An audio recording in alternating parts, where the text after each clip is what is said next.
ওয়ানডেতে বোধহয় আমরা আমরা অন্তত দুটো ম্যাচে আমাদের আরও প্রতিদ্বন্দ্বিতা করা উচিত ছিল। শেষ ম্যাচটায় আমরা যে রান করেছি সেটাতে আমরা জিতবো এমনটাই আশা ছিল।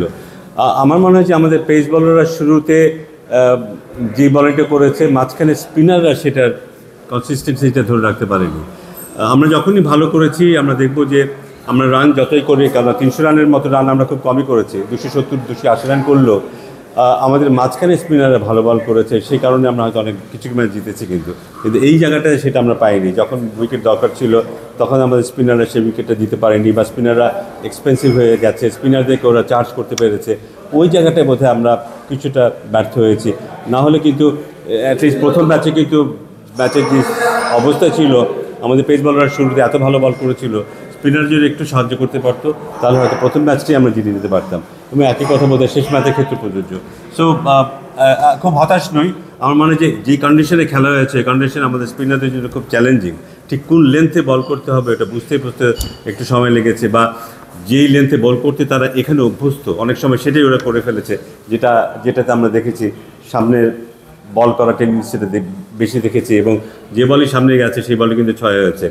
তো ওইটা যদি আমরা একটু অ্যাভয়েড করতে পারি, আমাদের যদি একটু ফোকাস থাকি যে ওই কন্ডিশনে কী ধরনের লেন্থে কী ধরনের পেসে বল করতে হবে, সেটা যদি আমরা আরেকটু বেটার করতে পারি, আমার মানে আমরা আরেকটু ভালো করতে পারবো। আমাদের বলারদেরকে বোধহয় একটু মনোযোগী হতে হবে আরেকটু। ব্যাটাররা থ্যাঙ্কফুলি অনেকদিন পরে উপরে রান হচ্ছে, উপরে পার্টনারশিপ হচ্ছে, আমরা ভালো একটা টোটাল করতে পারছি, এটা কিছুটা স্বস্তি।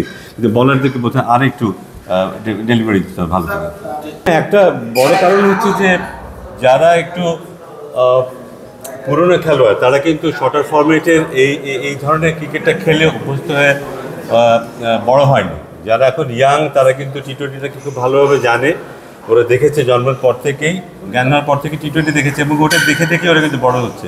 কিন্তু সিনিয়র প্লেয়ার যারা তারা কিন্তু টেস্ট ক্রিকেট থেকে বড় হয়েছে, 50 ওভার ক্রিকেট থেকে বড় হয়েছে, এবং সেটাতেই তাদের প্রাধান্য ছিল, তারা যখন ক্রিকেটার হিসেবে বেড়ে উঠছিল। সেই একটা প্রাধান্য থাকবেই, ডিফারেন্স থাকবেই। কিন্তু তবে আমার মনে হয় সিনিয়ররাও ভালো অ্যাডপ্ট করছে, এবং তারাও কিন্তু ভালো রোল প্লে করছে টিমে যখনই খেলছে। তো ওই অর্থে যে খুব বেশি ডিফারেন্স তা নয়, কিন্তু জুনিয়রদের অ্যাটিটিউডের মধ্যে একটা আলাদা ইন্টেন্ট, আলাদা একটা অ্যাগ্রেসিভনেস থাকলে এটা অবাক হওয়ার কিছু নেই। না, তেমন কিছু নেই। তবে আমরা আশা করবো এটা যেহেতু শুরু হয়েছে, সবাই নিশ্চয়ই উপলব্ধি করছে যে টি-20 খেলার জন্য স্পেসিফিক ধরনের খেলোয়াড় দরকার। Specific kind of bowlers, batsman, opening batsman, spinner, যারা টি-20 সুলভ খেলাটা খেলতে পারে, এটা নিশ্চয়ই সব দলগুলি ফিল করবে। নির্বাচক যারা আছেন, হিসেবে দায়িত্বে আছেন, তারাও ফিল করবেন, এবং সেইভাবেই চিন্তাভাবনা করে আগামী বছর দলগুলি নির্বাচন করবেন। নট দ্যাট যারা খুব ভালো খেলছে লঙ্গার ফর্মেটে কিংবা 50 ওভার্সে তাদেরই প্রাধান্য দিয়ে দল করা হবে তা নয়।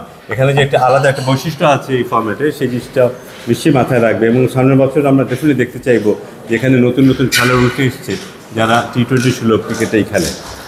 না, টি-20তে ওদের আপার হ্যান্ডে থাকবেই, কারণ ওদের টি-20 স্পেশালিস্ট প্লেয়ার যত বেশি, ব্যাটিংয়ে বলি, বোলিংয়ে বলি, বা খেলার বোঝার ব্যাপারটাতে ওদের আপার হ্যান্ড থাকবেই। তার মানে এ নয় যে ওরা মাঠে নামা মানে ওরা জিতে যাবে, তা নয়। আমি নিশ্চিত যে আমাদেরও টপ অর্ডার কিন্তু এখন ভালো করছে, এবং খুব আশার ব্যাপার যে বেশ 2টো ম্যাচে বা 3টে ম্যাচে বলতে পারবো না, কিন্তু 2টো ম্যাচে কিন্তু আমরা অনেকগুলো 6 মেরেছি, যার সাধারণত আমরা দেখি না। কিন্তু এই 6 হিটিং এবিলিটিটা আমাদেরও বেশ কিছু খেলোয়াড় আছে। সো সেটা যদি আমরা অ্যাপ্লাই করতে পারি, বলার যদি একটু বেটার বল করতে পারে, 3 ডে আমরা 3টা যে ওয়ানডে খেললাম সেখান থেকে যেই অভিজ্ঞতাটা হলো সেটা নিয়ে যদি আমরা বলাররা নিজেদের স্ট্র্যাটেজি তৈরি করতে পারে, আমার মানে আমরা আরেকটু বেটার খেলতে পারবো। কিন্তু এটা আসলে দেয় না যে ওদের এগেনস্টে আমরা জিতেই যাবো কিনা, কারণ এটা মানতেই হবে যে টি-20তে ওরা অনেক অভিজ্ঞ। বাট আমাদের ইতিবাচক মানসিকতা নিয়ে খেলতে হবে, কোনো সন্দেহ নেই। হবেই, কারণ আমরা এত বেশি খেলতে অভ্যস্ত না, এত কুইকলি ফর্মেট চেঞ্জ হয়ে যাচ্ছে, এটাতে অভ্যস্ততা আমাদের সেভাবে নেই। এগুলি সব কিন্তু চ্যালেঞ্জিং, শুধু ক্রিকেটারদের জন্য চ্যালেঞ্জিং তা না, সিলেক্টরদের যদি বলি আমাদের সবার জন্য কিন্তু এগুলো চ্যালেঞ্জিং। কিন্তু এগুলি আস্তে আস্তে বোধহয় আমরা আরও বেটার অ্যাডপ্ট করতে পারবো। আমাদের খেলোয়াড়ের সংখ্যা বাড়াতে হবে, ডিফারেন্ট ফর্মেটে আমাদের খেলার সংখ্যা বাড়াতে হবে, আমরা যেন রেস্ট দিতে পারি, লোড ম্যানেজমেন্টের জন্য সময় দিয়ে যেন খেলোয়াড়দেরকে খেলাতে পারি, বিশেষ করে পেস বলারদের, এটাও খেয়াল রাখতে হবে। সো এবং নতুন প্লেয়ারদের তুলে আনতে হবে। কিন্তু এখন মানে নির্দিষ্ট একটা দল নিয়ে এগিয়ে যাওয়ার আর কোনো সুযোগ নেই। সো খেলোয়াড়ের সংখ্যা বাড়াতে হবে আমাদের। Thank you.